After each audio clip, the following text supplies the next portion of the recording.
What's up, guys? It's Will back once again for another fight card prediction. We're here for UFC Vegas 25. Dominick Reyes against Jiri Prochazka is the main event of the night, coming off UFC 261, which was action-packed, filled with drama, filled with moments from the very get-go of the start of the fight night.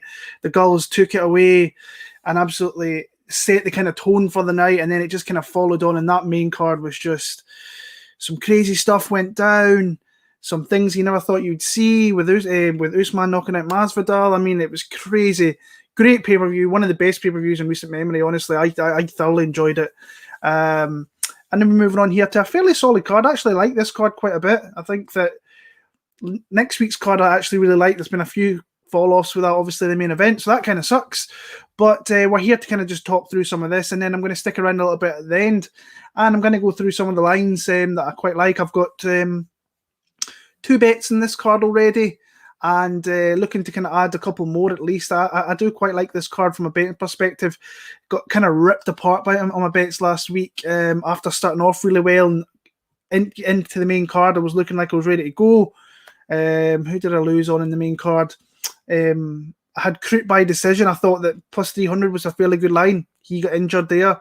And then I had White Weili Zhang, who got absolutely starched in the first 78 seconds of the fight there. So it kind of all went loose round about that there and had a bit of a rotten night. But looking to kind of jump in here and get back in the green and continue my very solid start to the year. So let's get on to some of these fights, guys. If you're new to the channel, throw a like on there. It'd be much appreciated. And if you're new, subscribe would be great. Still trying to. I'm kind of ducking between 4,000, going over 4,000. I've no idea what's going on this year, but I know I've not been as active on here recently, so maybe that's why the subs aren't going up. But it is what it is. I'm thankful that every one of you guys that are on here week in and week out. And yeah, if you get any questions there, guys, pop them in the comment section there, and I'll get back to you as soon as I can. Tiger Bob MMA, what's up, man? Hope you're very well. Let's get into this card. Right. We're starting off Andreas Michailidis against KB Bula. I've got not the greatest read in this fight, honestly. I think that when I look at this one here, I'm thinking kind of dog or pass, but then when you watch KB Bula, it's like, dang, it's not a good look at all, really, and especially coming off where he got jabbed against Tom Breeze and got put down. But when I watched Michailidis, and I know he's got a bit more experience, been around a little bit more, trained a little bit in America, pretty solid with a 12-4 record, with I think 11 of those 12 wins coming via inside the distance. So he had that fight with Bukowskis there, which was a little bit of a weird one. A lot of power strikes were being thrown, and then he kind of caught elbowed him the back of the head, I think, a couple of times there, and the ref kind of called the fight due to the damage that he got there. So I don't know. I just think that on the feet he is aggressive. You can definitely see that. I think he's dangerous on the feet. But when you look at his kind of overall game, it's not something that really rips out for me as being super confident in, honestly. I think that he's got wrestling, but I don't think it's great. And I don't think he'll get a hell of a lot of people down with that wrestling. And I'm not sure he can I don't think he can kind of go full tilt and continue to kind of really stay in this fight. But when you watch kind of KB Bula, it's like he got hit with that punch super early and got put down, so people are going to be off him completely. And I think the line's a little bit high, honestly. Now, when you watch KB Bula's fights, and it doesn't kind of rain confidence either. Beat Matt Dwyer, as a former UFC vet. Tall, long for the weight class. And I think he is... I don't think he's a very dangerous striker himself, but I think that... in fact, I don't even think he's dangerous across many kind of aspects of it. But I think he has a far better chance of winning this fight than he did his debut in the UFC. So Michailidis, if he doesn't catch him with a power shot in the early part of this fight, I think that Bula can come in there, and I think he can win a decision. Like I say, this is one that I'm going to take a shot on underdog. I'm going to take a shot on KB Bula. I think a lot of people are going to be off him. I think that his stock's very low. I think on DraftKings, I'll be playing some of my weird lineups that I've been putting together recently. I'll put some KB Bula in there because he's so cheap. I think if he avoids getting caught clean in the chin, I think he can win the fight. And like I say, when I watch Michailidis, I'm just not super confident in what I see on there. So I'm going to take KB Bula to win this fight via decision, which I think is a little bit, I'm still not sure about the pick. My least confident picks, I think that'll be one of them there, but I'm going to pick KB Bula for the win. Luke Sanders against Felipe Colares. Luke Sanders is just, oh my God, I think of that guy, and I think he's a really talented fighter when he puts all together, but that guy can shit the bed so quickly. Your bet can be absolutely fucked, and you could be looking like you're up and you're ready to go, like Nate Maness. He won the first round, then goes into the second round and gets absolutely starched by getting too aggressive and just runs into a shot there. So I want to be so confident in him here against Colares. That the line opened up, it was a lot higher, so the money's been coming in on Colares, and I can see why that is. Sanders, an amateur boxer, good hands, very aggressive, like I said, has knockdowns on a few of his fights within the UFC, which is something, so he carries some of the power, maybe not enough to put people out, but I think he's okay technically. I think that he can be hit very easily as well. I don't think he has the greatest head movement. I think he can be hit. We've seen him being hit and knocked out in the UFC, and I think he brawls a little bit too much. If he stays technical and just doesn't rush things, I think he can win the fight there. But like I say, when he does, he gets knocked out. He got knocked out by, who was the other guy? Sukumtath was the other guy that knocked him out as well. Where I think that he was doing all right in that fight, but then got caught again. So he's very, very good. Good physical abilities, pretty athletic, and I think I don't think he's really fought up to his expectation kind of in the UFC, and I'm a little bit surprised with that because I thought he was going to turn out to be a fairly decent fighter, but I don't know. Him being taken down as well, I think he can scramble back to his feet. When I look at Colares, that's where he kind of excels, is through his submissions. He can get takedowns from body locks, and he can grab a hold of a body part and kind of stay there and go after it. I think he's a very, very decent fighter on the ground, but I think this is predominantly going to finish on the feet. And I think on the feet, I like what I see from Luke Sanders, and I'm sitting here and I'm completely doubting myself because he lands so much on the feet, but he absorbs a lot as well. And I don't think it takes a hell of a lot to take Luke Sanders out of the fight. But I think while it's on the feet, he is far more dangerous. And I think he can actually take down Colares as well. I remember reading a stat regarding his takedown defense, and Colares' takedown defense is not great. So I'm going to go back to Luke Sanders in this one here. And honestly, that line is tempting me really badly, because I like Luke Sanders when I'm betting him at dog odds, but when you're betting him at juice, was it minus 137 or something I think I've seen in the UK here, it's interesting to me. So if that line continues to come down, I might be tempted into a bet again on Luke Sanders, even though he could shit the bed completely again and really annoy me. But that's the chances you take with betting. It's gambling at the end of the day, isn't it? So women's strawweight division, we've got Loma Lookboonme against Sam Hughes. I like Loma in this fight. I think that Sam Hughes, when I watched that, I think I don't want to say she's a fighter at the end of the day. I don't want to say she's a quitter, because that was a pretty nasty injury she had last time out.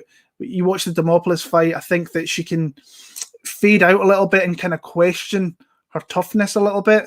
And when I look at this here, I'm thinking, right, where does she have an advantage? And I don't really see too many. I think Loma, I think she's small for the division. She's a natural atom weight, but her striking is so owned coming out of Thailand. They've honed that through the years, a lot of amateur fights. And she looks good in a lot of aspects. I mean, she's come into the UFC here and she had a tough outcome against Angela Hill. But apart from that, I think she's looked decent in her wins over Jin Yu Frey and Alexandra Albu. On the feet, she's clearly got the advantage here. She's quicker, she's faster, better footwork, more variety of shots in the clinch. I think this is where she'll hurt Sam Hughes, because I think Sam Hughes is going to want to take this fight to the ground. And I think if Loma's takedown defense is improved, like I've kind of heard it has, then I think that she could absolutely beat up Sam Hughes on the feet, and maybe Loma Lookboonme inside the distance might not be a bad bet, honestly, in the late part of this fight, if she can get into those clinch positions and wail on her there. So, like I say, the spot where Hughes is going to win this fight, if she gets it to the ground and can be dominant there, I just don't think she's going to hold Loma down. So for me, I'm going to take Lookboonme. I'm going to take a third round stoppage. Probably the easier pick is taking her by decision, but I'm going to take a few flyers in this card and see if they come out. So third round stoppage for Loma Lookboonme in that one there. Kai Kamaka against TJ Brown. I watched this because I was watching Jonathan Pearce, because I've made a bet further on up the card here, but I was watching that Kai Kamaka against what's his name, Jonathan Pearce fight, and I'm like, I thought, considering he came in on 6 days notice, I think it was, I thought he gave a really good account of himself in the early part of that fight against a guy who's very big for the division in Jonathan Pearce. But when I kind of went at this one, I thought, right, I've seen TJ Brown at dog odds, and TJ Brown is another one of these guys, kind of like Sanders. You can't really sit there and be overly confident in what you're seeing from TJ Brown, because you watch that Jordan Griffin fight, man, he comes out all guns blazing, and he's getting takedowns, and then he ends up getting beaten in the fight. And I remember in DraftKings, I was looking at that after the first couple of rounds, after the first round. I'm like, dude, this guy could absolutely break the slate with what he's doing, getting takedowns and so on. But that's his thing. He can get takedowns, but he can't keep people there. So he's got no real good top game. He will get takedowns, but he can't keep them there. With Kai Kamaka here, I think that this is an opportunity here where TJ Brown can come out and actually be okay on the feet, maybe take his licks, give some back to Kai Kamaka. But I think he will get takedowns, and I think that through the spot of a 15-minute fight, I think that TJ Brown can maybe last a little bit longer than Kamaka. Now, Kamaka, obviously, he's got a full camp for this one. I just think that when I look at this one, I think the play for me, and I'm kind of tempted to bet again on TJ Brown, and he's a guy that I know I've kind of said this in the past. Sometimes you can just pass, and maybe this is just a pass for me here, but I am very tempted in TJ Brown. I think it's a tough fight, honestly. I think that I could see both guys this turning into a slobber knock a little bit, where both guys can get takedowns. The rounds play out very, very close. Like I say, I think both guys can land takedowns. I think both guys will land big shots. I just think that Brown being a little bit of a bigger dude, a couple of inches of reach on Kamaka, I think maybe even not even reach, the height on Kamaka, I think that could play out there. And I think that he's fairly comfortable here. He's not facing like what Danny Chavez was, who was a pinpoint accurate striker who could kind of break you down a little bit. Something sorry, my phone's gone off there. Like I said, and the one thing that I really actually like with TJ Brown, I was watching an interview earlier on today, was the fact that he's moved to Glory MMA in Kansas with James Krause. Now, James Krause is the shit this year. Like, with the amount of fighters he's brought into the UFC, I mean, Jeff Molina, a whole host of other guys, Grant Dawson, and that camp is just flourishing. And I think if he can get some of his wisdom off in like a TJ Brown and really put a solid game plan together and maybe try and keep his pace together for the entirety of the fight, I think that he could win that one. So my pick's going to be TJ Brown. I'm going to be very heavy on this guy on DraftKings this week, because I think being an underdog with the chance of getting takedowns and winning the fight, I like him in this spot here. So TJ Brown's the pick there. Gabriel Benetiz against Jonathan Pearce. I'm on Mowgli here. I've bet Mowgli in a parlay with another guy further on up the card here. I'm seeing a lot of love for Jonathan Pearce. And a lot of people are saying he's a live dog. I know I've got some people I chat with on Twitter a little bit that have already bet him, some good buddies of mine. But when I watch Jonathan Pearce, I just don't exude confidence in his game. He came into the UFC off Dana White Contender Series where he fought Jacob Silva. I don't think Jacob Silva is it Jacob Silva, actually? Sorry, I think I've got that wrong. Let me bring that up. Sorry, because that's going to annoy me if it wasn't Jacob Silva. He came into the UFC off that. I didn't all that great in that fight, honestly. I was a little bit surprised that he got brought into the UFC. Jacob Rosales, I wasn't far off. But in that fight, you can see some of the tendencies that could get him hurt in this fight. Bad head movement. He's in striker. He can get leg kicked.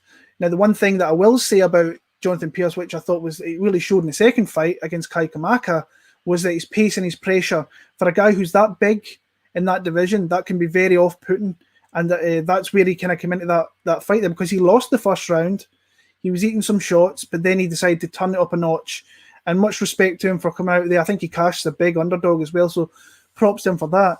I just think Mowgli he's one of these gatekeeper guys to make yourself way into that top 15, and I just don't think Pearce is in that realm yet. I think I went over Kai Kamaka. I don't think it pushes you into a fight with Benetiz, who's been in there with some big hitters, took their shots, gave some of his shots. I think the Omar Morales fight, I bet him in that one there.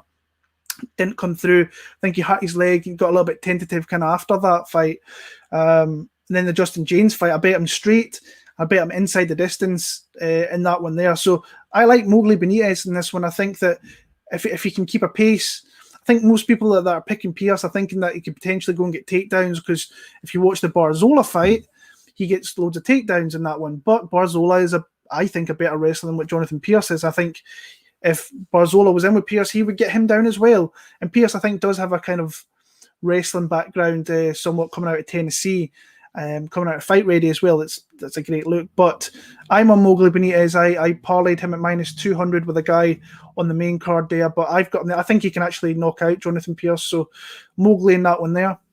Randa Markos against Luana Pinhiero. I've got Pinhiero in this one. I think Randa Markos' days are kind of numbered a little bit. The line on Pinhiero was a little bit high for me initially. So it's starting to come down a little bit. I'm seeing some love out there on BetMMA tips and some on Twitter regarding betting Randa Markos. I'm like, I don't really want to have my money on Randa Markos at this stage of her career, who's nothing more than a 500 fighter, a tough girl who's fought a lot of the best girls in the division, but she's another one of these gatekeepers I was just mentioning with Mowgli there. Pinheiro's got heavy hands. I think she's decent striking, good camp at ATT, got her boyfriend there in Mateus Nicolau. She's got a submission game, and this is where I think this is what it's going to be here. I think if Markos can get a takedown and stay heavy on top, she wins the fight. If she can do that for 15 minutes, I don't think she can do that for 15 minutes. And I think she makes mistakes when she's on the ground as well, somewhere where Pinheiro, bike's going past. I like Pinheiro in this one. I actually think she's going to submit Randa Markos. I think she's going to either get into a position where she gets the back and gets a rear naked choke, or I think Markos is going to go for a takedown and try and establish some top position and get caught in an armbar or something like that. So I've got Luana Pinheiro to win that one via inside the distance. So I don't know what the odds on that are. I'll have a little look once I go into maybe some of the bets regarding some of the lines after these fights. But yeah, for me, I like Pinheiro inside the distance in that one there. Poliana Botelho against Luana Carolina. And I mean, we've got another girls fight here, and I actually think that Botelho can get Carolina out. I think predominantly this will, obviously, it'll start in the feet, but you look at Carolina, I don't think she's got a ground game. I don't think she's overly strong. I don't think she's overly physical. Where I think Botelho is she's a bit of a tank. I think she can barrel forward, throw big kicks, big punches, and I think she's got a clear advantage once she can get this to the ground, if she decides to do that. If she's smart, she's going to do that, because I think that she's got an advantage there. I just don't think Carolina's good in the ground. You watch that Lipski fight, and like Lipski's just literally lying on her. There's no technique to her leg lock at all, or a straight knee bar. And she just like screams away and she didn't know what to do. So I think if Botelho can get her to the ground, I think she can definitely get her out of there. And I just think that our better line, she's in the -250 region. I think that I think that Botelho can get it done here. So I'm going to go with another women's fight kind of inside the distance. I'm going to, like I say, I'm taking a few flyers with this one. Girls fighting, I'm thinking about it now. I've got Loma, Pinheiro, and Botelho all to win inside the distance. I wonder what that would pay, but I'll take a little shot on that anyway. Botelho for the win. Merab Dvalishvili against Cody Stamann.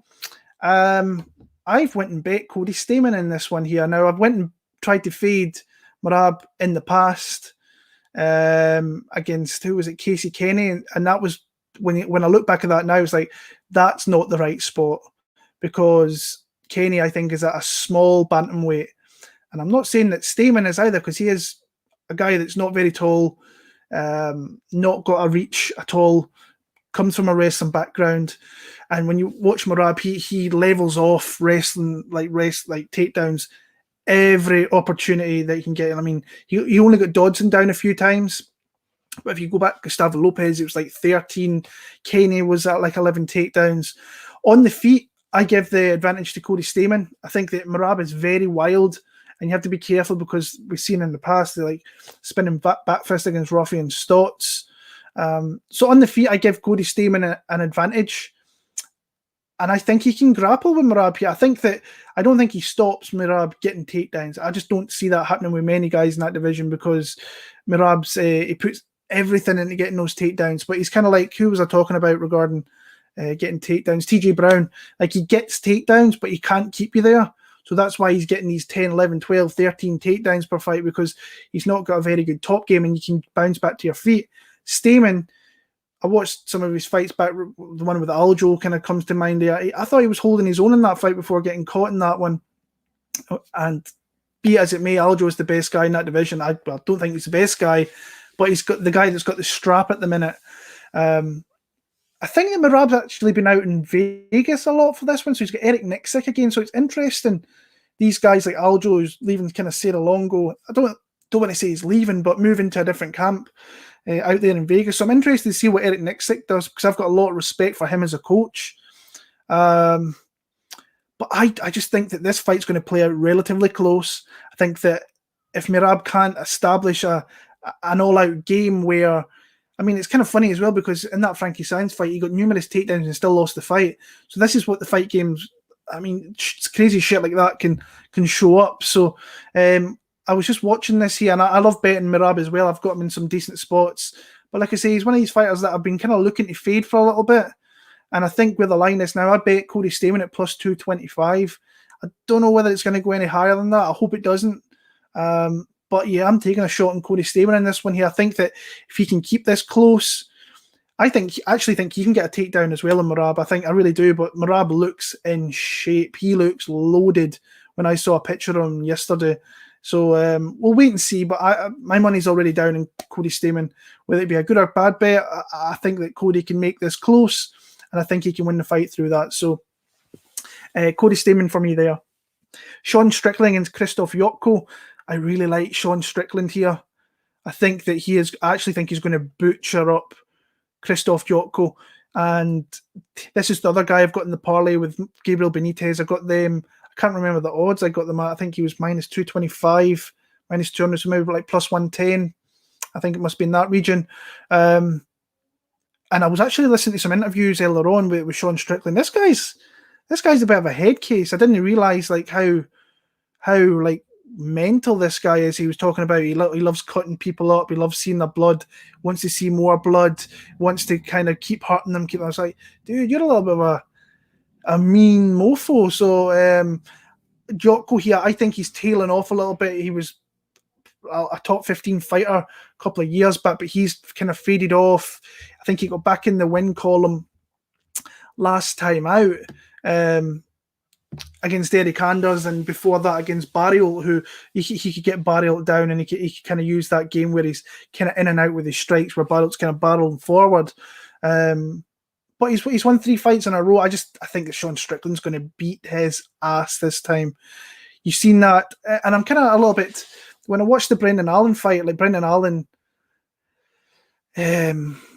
I think that I'd like to see more of the wrestling there, but he couldn't stand with someone like Strickland, who, in my opinion, has got one of the best jabs in the UFC person. I've been saying that for years, and he's lost. I think it was his only loss back in the day to Kamaru Usman, who's the best fighter in the world maybe at the minute. So I think Jotko's going to look to try and wrestle here. I just don't think he's going to get him down. If he does, I don't think he's going to keep him there. And I think on the feet, I think Sean Strickland is going to butcher this guy with his jab. and I'm not too comfortable in Jotko's chin at the minute. So I've got Sean Strickland to win this one inside the distance. It's a bet I'm going to be looking at probably via knockout. I'll maybe take the knockout prop, if not inside the distance. I don't see him winning via submission, but we'll see what the line is there. But I like Sean Strickland. He's one of my more confident picks this week. Ion Cutelaba against Dustin Jacoby. I'm on Cutelaba here. But again, he's a guy you find it really hard to trust a little bit.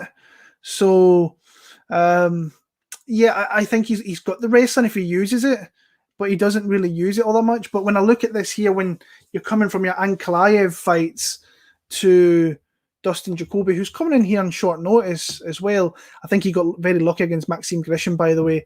I thought that he lost that fight, but losing those two fights back-to-back to Ankalaev is not a bad look, because Ankalaev, I think, is a top 5 guy in that division, and I think that Cutelaba is a ranked guy, maybe on in that like 15 to 10 range, but you'll never get any better than that, because the guy's got, I don't want to say he's got bad fight IQ, but he's just super aggressive, and he comes for the finish. He comes to hurt you, and he can get hurt in the process of doing that. But I think we need to kind of see more of the game plan that he showed against Khalil Roundtree. Get that fight to the ground, and just TKO with big, powerful punches, elbows, whatever it may be. Jacoby is a kickboxer. He was in the UFC many moons ago, went off to glory and did some kickboxing, has came back into the UFC and did all right for himself. You've seen the progressions that he's kind of made with his game, with the time being away from the UFC, with his striking. I still think that he can be taken down. Like when you look at the guys, I mean, Ty Flores, Justin Ledet, Maxime Grishin. Like I say, the Grishin one, I thought he was very lucky he kind of got through that. And Justin Ledet's a guy that just, he's a boxer. And you've got the more overall better striker who can use leg kicks and high kicks and all that, and Dustin Jacoby. So I'm going to take Ion Cutelaba to win this one here. I think that he can get takedowns if he decides to use it. I think on the feet, I think he can be aggressive enough, but be careful, because he could be pot-shotted by Jacoby.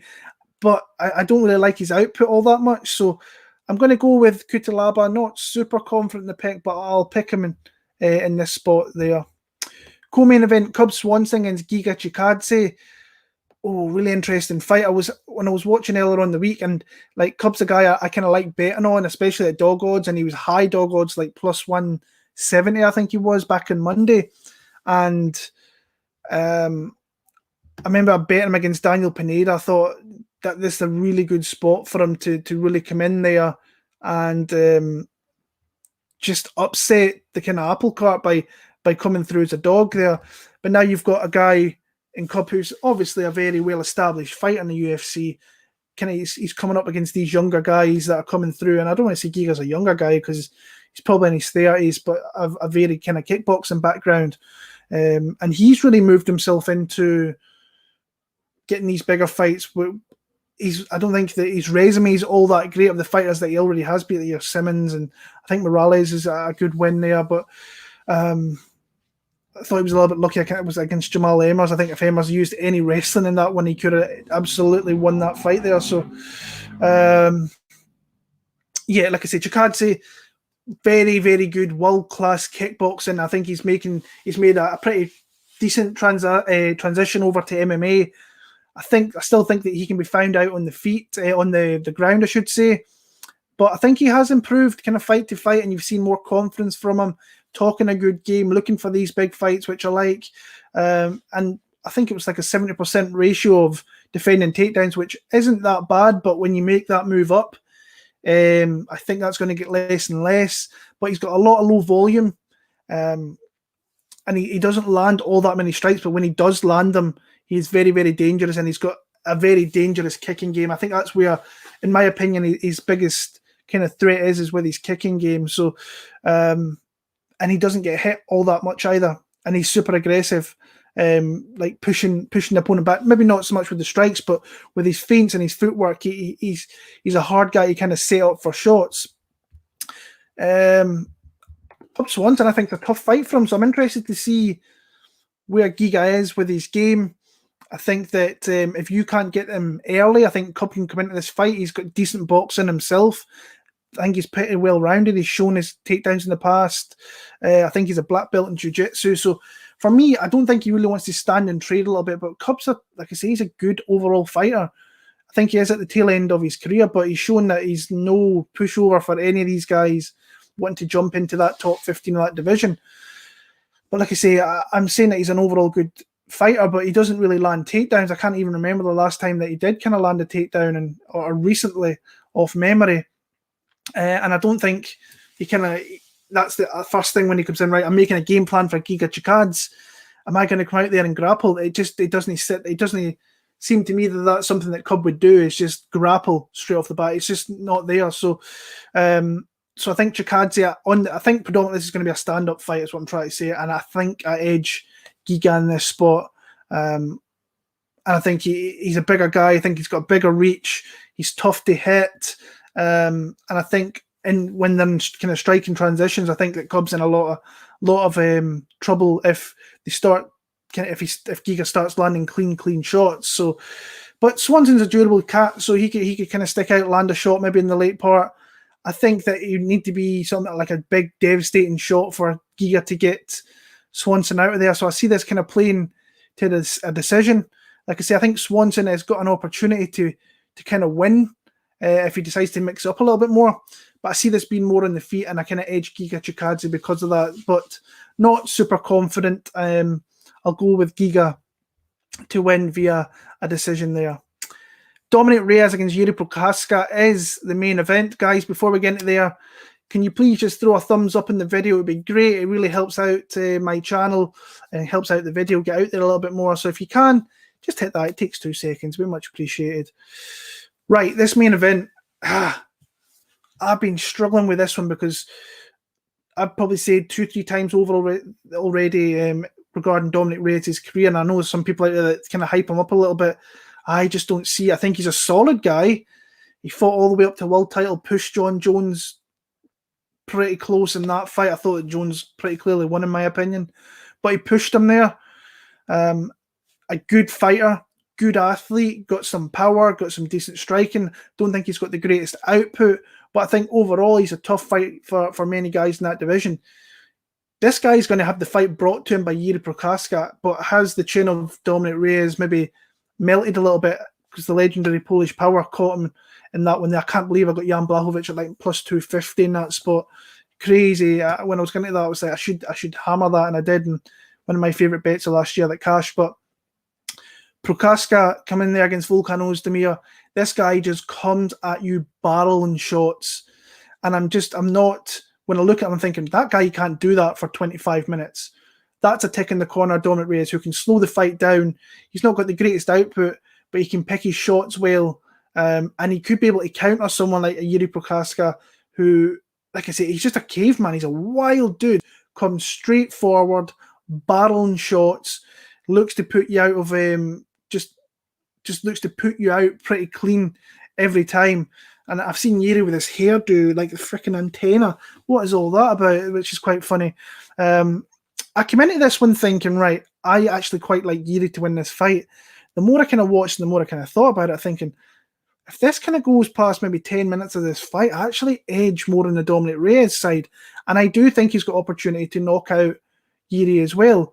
Now, if Reyes leaves those hands down and the chin in the air a little bit and Jiri catches them clean, I think Jiri could absolutely put him out. But I'm actually, and I'm kind of surprised at this when I was watching, I was like, I'm going to go with Dominick Reyes here. I think that he avoids getting hit with a big shot. I think that he can last in the later rounds and win out a decision here. But I actually quite like the under. I think the under is like, say, at minus 1.5 rounds. I think that's got an opportunity. Both guys, big hitters. The way Jiri fights, that he could walk onto a shot. But one of the bets I'm kind of looking at is maybe Dominick Reyes in rounds 4 or 5 in decision. I've talked about this before. One of my kind of more favourite prop bets is doing bets like that. I did it a couple of weeks back. I can't remember who I did it with. Robert Whittaker, actually, that's who it was. He was plus 100. I like that from there. Like I say, this has the opportunity to finish early. And I think that Dominick Reyes, if he just doesn't get hit clean with anything, I think that he can win out this fight. I think he can knock out Prochazka. I think that he can win the decision. I've seen him go 25 minutes. Jiri, I just, like I say, he's a fun guy to watch, but I'm going to edge Dominick Reyes in this fight here. So I'm going to take him via a late stoppage, if not a decision, in that one there. So that's my picks there, guys. I've got some nice dogs kind of mixed in there. I'm going to go into the chat before I go into talking a little bit about some of the bets for this card. Like I say, are some of the spots that I quite like. Moy's audio, Luke Sanders GOAT. Thank you very much, my man. He gave me a nice little donation there. That's much appreciated. That will go in the daughter's fund.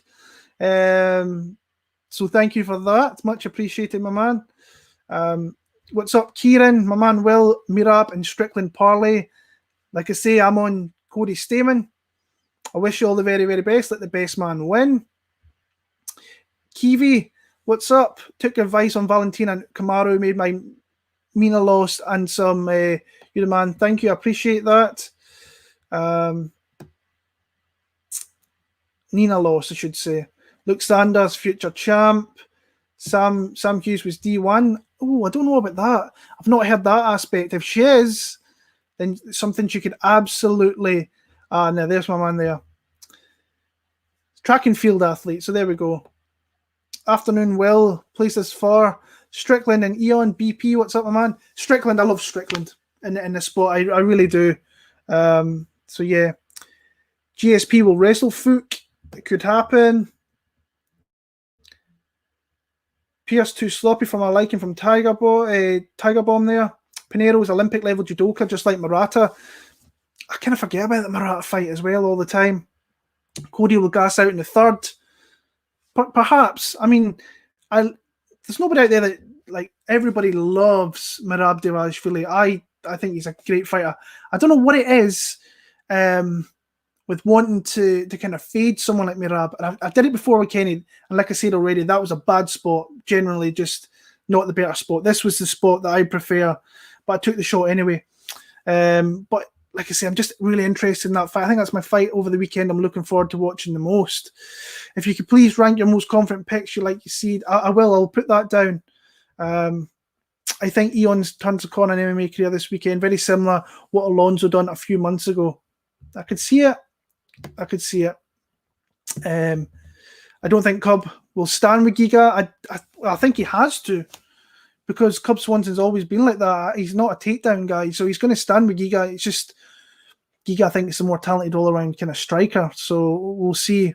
Wait, the odds get better by Giga, perhaps. There from Nicholas.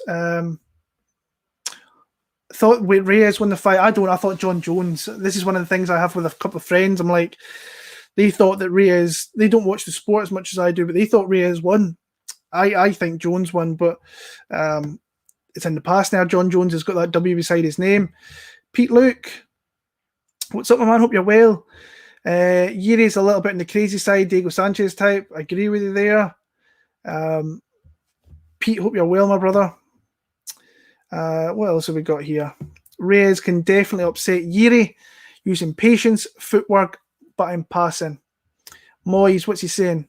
Jiri, third round KO. What does that pay, mate? That'll pay pretty decent. Like I say, I've never been big on Reyes, but I've just got a sneaky suspicion he's going to pull them out this weekend.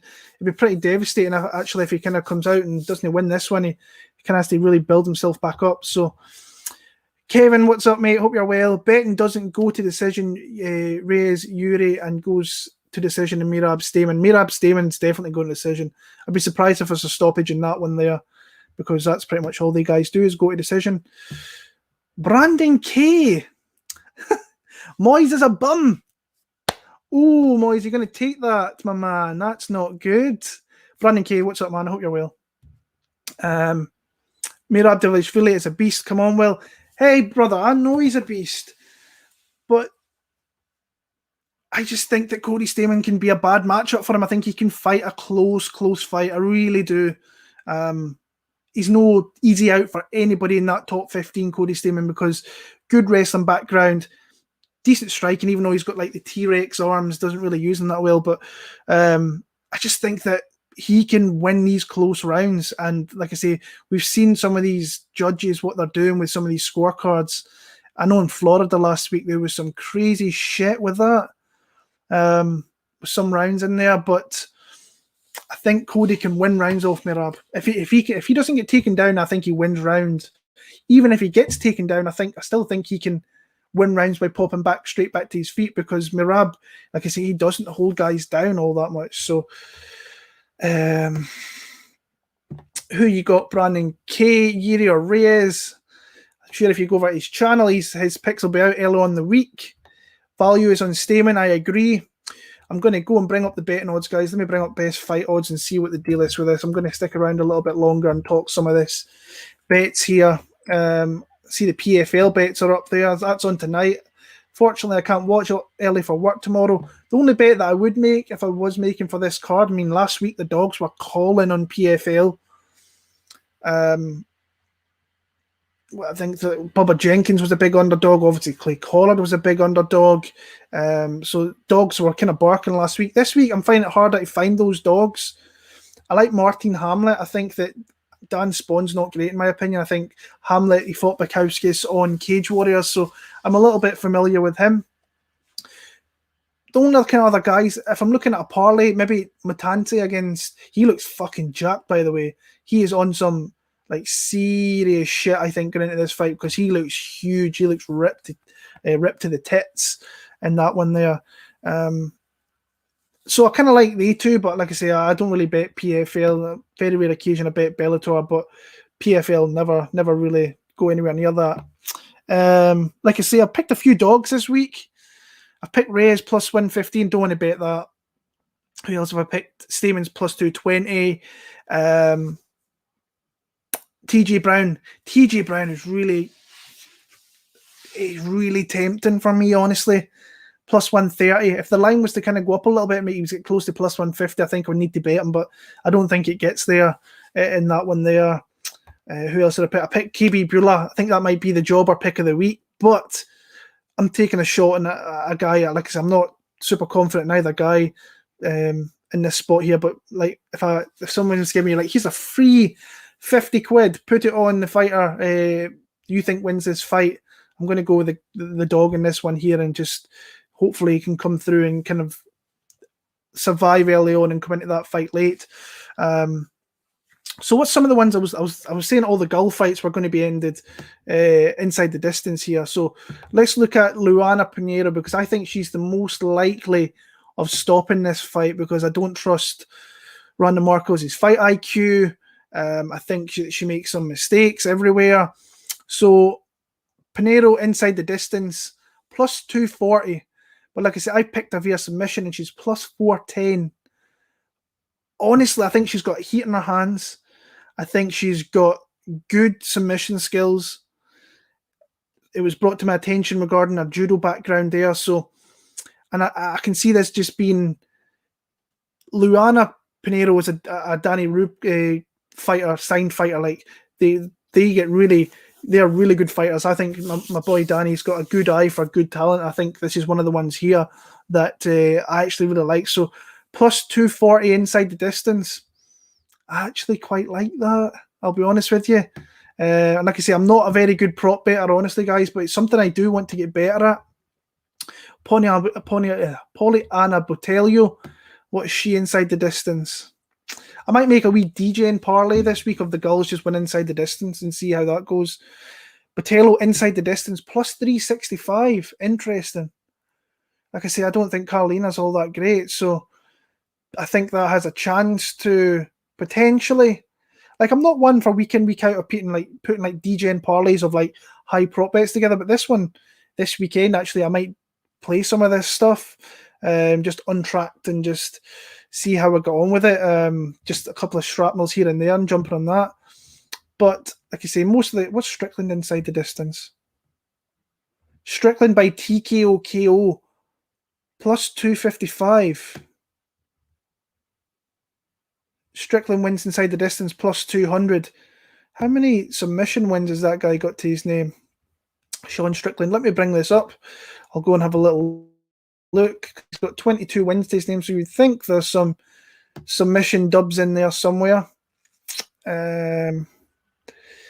Unanimous. Rear naked choke. Bubba McDaniel, UFC 171. Away back 2014. Has this dude been in the UFC for like 7 years? That's crazy. That shows you how long I've been around. Because I think I was 2013 when I started making predictions, and that's crazy. Yusuke Sakashita. Oh, what a name that is. So yeah, he's only got one. I believe he's only got 2 wins on his 22 wins via sub. So maybe Sean Strickland via KO TKO is the spot there.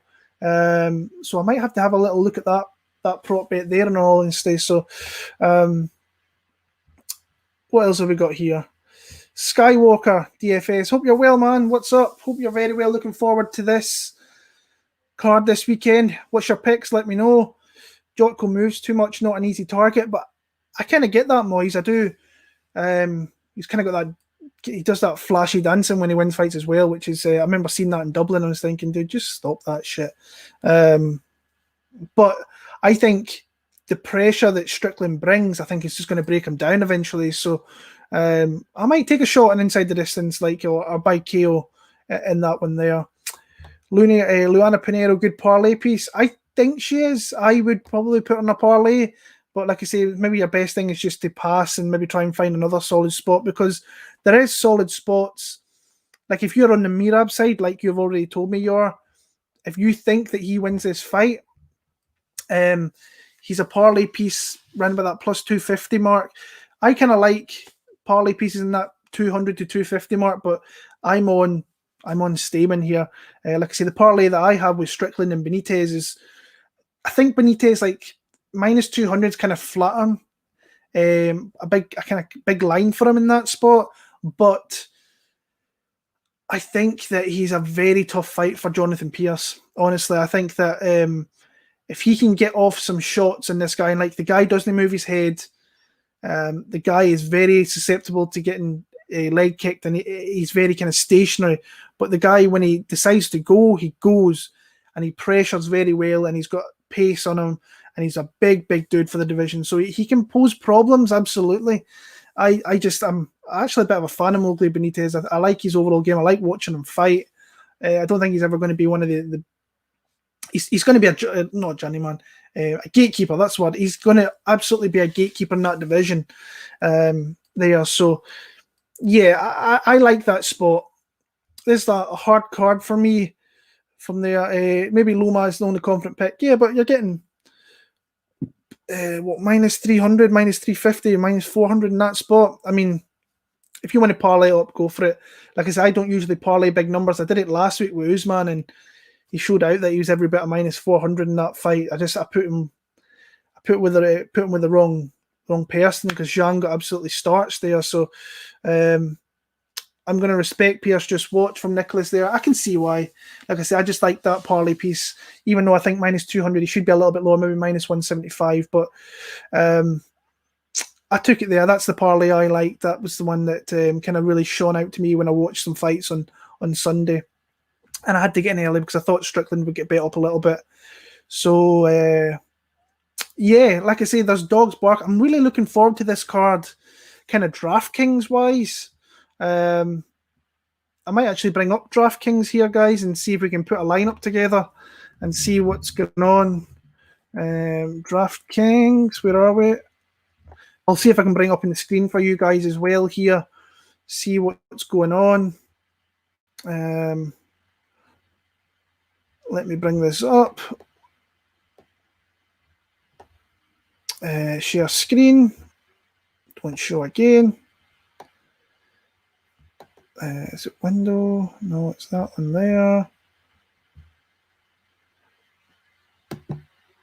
I think it's that one there. Yep.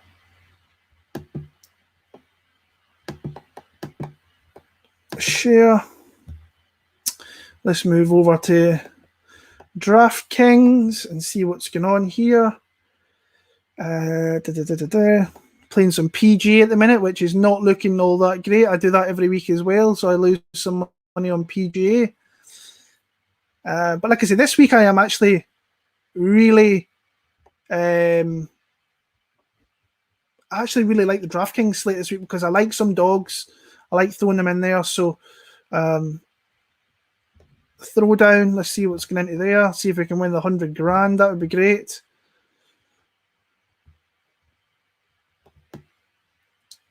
So, like I say, I'm kind of fading some of the guys at the top end of this. Guys, if you don't like DraftKings, I'm sorry. It's just that I love this, like DraftKings through fight night. I think it's something that really kind of keeps me engaged, and you can win some serious money, like I did a couple of weeks back. It would be now. So if you're kind of looking at your top guys there, like the higher end guys, obviously you're going to want to get some of this dude. And like I say, even though I picked against him in a DraftKings thing outcome, I mean, this guy can put some serious numbers together. I mean, look at this shit down here. 148, 136, 124, 129. Even in losses, like 73, 99. Serious scores there. So if this guy comes in, rinse, repeats, takedown, like I say, I don't think they're going to be as common the higher up he goes, especially when you've got like a Dodson there. He only got 2 takedowns there. Got 74 points. What was his salary in that one? Doesn't really say there, but you're going to want some of Dvalishvili. But like I say, I'm kind of targeting the way I start my DraftKings lineups. I always target my underdogs first. So for me, in the throwdown, KB Bula, in my opinion, nobody's going to play him this week because what happened in his first fight, I don't think he is overly great. So in a tournament like this one here, where you're $15, the big tournament, he's going to be low owned. If he wins and you've got him in lineups, he is going to absolutely smash to bits this whole entire slate pretty much. So if you put him in there, I like TJ Brown. I think he's got grappling upside. Then you're kind of moving into this 8-7 mark there. And like I say, Reyes, I don't think I like him for DraftKings this week. So I'll probably be sticking away. I'll probably actually be staying away from the main event, actually. If anything, I'll play Prochazka because I think he's got opportunity to finish the fight early. But I can play Stamann. Doesn't really score that well. Like I say, the Gulls here, I think that they can win inside the distance. So I'm a little bit interested in this here at 85. I'm definitely interested here in Benetiz at 88 because I think that he can win inside the distance. And like I say, he doesn't really score well. This is a good score here, but sometimes when he can get some of these guys, he can get knockdowns, he wins the fight and can get decent scores. So 134, if you get like a 115, that would be great at that price. Like I say, there's guys right like here like 87, 88, 89s that are all guys that I quite like. But for putting this here, like my high-end guy that I'm going to like this week is this guy here, 9,200. I think he gets him out of there. If he doesn't, it blows up in my face. Then so be it. But then I'm kind of moving down into this here. Move into that there. Benetiz, it leaves me with 86. I always like to kind of leave a little bit, and I think this guy's got an opportunity of maybe a stoppage. So there we go there. That's a lineup that I quite like quite a bit. If this guy hits and this guy comes through, I'm fairly comfortable that these four here can actually come through and do the job for me. So that's something that, that's something like that. It's just a fantasy game. It is. You should really go over and play, Nicholas. It's a really fun game, 50 grand to put fighters together. And you can win some big money. If you play those big tournaments, I mean, look at this here. Let's just enter that, sorry. I'll enter that lineup. But like I say, if you're going in to play some of these big lineups, look at this. I mean, you're playing with, 31,000 other people. But if you can somehow be a little bit different, you could come out here and win an absolute rake of money. 100 grand. Imagine if you won that. Now you could share that with numerous people, but I like playing DraftKings. DraftKings is one of the things that I really like to play week in and week out. So in that one there, I start with the dogs too. You have to. It's something I've always did. If you guys have been around long enough, you maybe played counter move, and it was always the same there. I would always go after the dogs in that spot there, because if you can get dogs that you like, cheap guys, then and the spots there that you do like. I mean, you can just be a little bit different. I like that in that spot. So this game is all about calling the dogs pretty much, because you're going to have your high-end guys that maybe have favourable matchups that can win. I don't know how I did last week, actually, regarding DraftKings. I don't think I did that well, actually. I think I lost like $30, which is not much considering I had like $300 or $400 entered. But yeah, I usually kind of lose all my money in golf, to be honest with you. I play golf every week and I get some money here and there. But MMA, I do fairly well on. And like I said, I did well a couple of weeks back and landed a big hit in that one there. But yeah, that's where I'm kind of at for this week. Bets wise, a little bit of DraftKings in there. I just thought that I would chat a little bit longer with you guys. And like I say, I'm going to try and get myself out early next week regarding my predictions. I was trying to do it on Monday.